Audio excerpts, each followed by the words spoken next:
কাতলা সবাই এখন জেলেরা রাত দিন 24 ঘন্টা নদীতে বাদ দিয়ে, মেঘনা নদীতে বাদ দিয়ে এখন এই যে গেটের এখানে রহমতখালি খালের এদিকে মাছ ধরতেছে।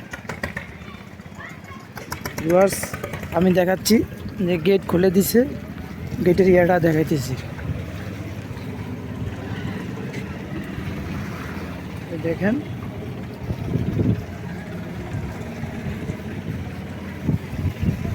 এদিকে মাছ রহমতখালি খালের এদিকে আছে, পানি কমা শুরু করছে।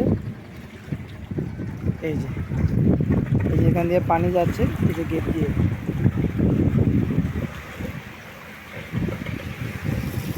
পানিগুলো পুরো লক্ষ্মীপুর, নোয়াখালী এলাকার যে সমস্ত পানিগুলো আছে, এই পানিগুলো এখন কমা শুরু করছে।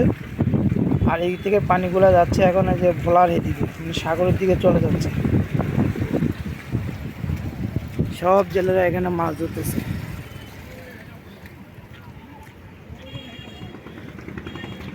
এই যে দেখেন জেলেরা মাছ ধরতেছে।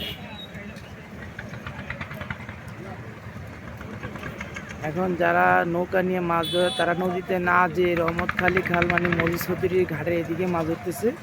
তারপরে পাড়ের দিকে এদেরকে ঝাইজাল মানে আঞ্চলিক ভাষা, তারাও বসেনি, তারাও এখন পাড়ে পাড়ে ঝাইজাল নিয়ে মাছ ধরতেছে। এখন মাছের বন্যা বসে গেছে এই মরিচৌধুরী ঘাট, এই লক্ষ্মীপুর।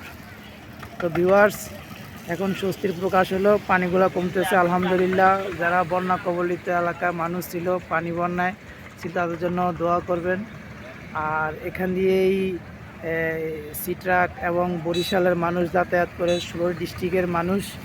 স্বস্তির প্রকাশের কথা হলো যারা ভোলাতে নদীতে মাছ নাই, ইলিশ মাছ নাই, বসে রয়েছেন, সেই জেলে বেকারদের উদ্দেশ্যে বলবো যে আপনারা এই মরিচৌধুরী ঘাট লক্ষ্মীপুর এখানে রহমতখালি খালের দিকে চলে আসেন। রাত দিন 24 ঘন্টা মাছ ধরতে পারবেন।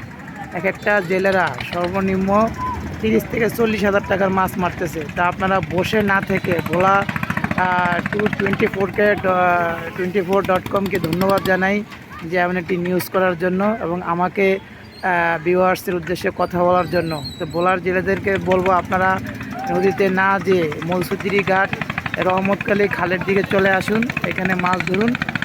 রাত দিন 24 ঘন্টা মাছ ধরে আপনারা জীবিকা অর্জন করতে পারবেন, নিজেরাও খেতে পারবেন। ধন্যবাদ ভোলা 224.com-কে। আসসালামু আলাইকুম, সবাই ভালো থাকবেন।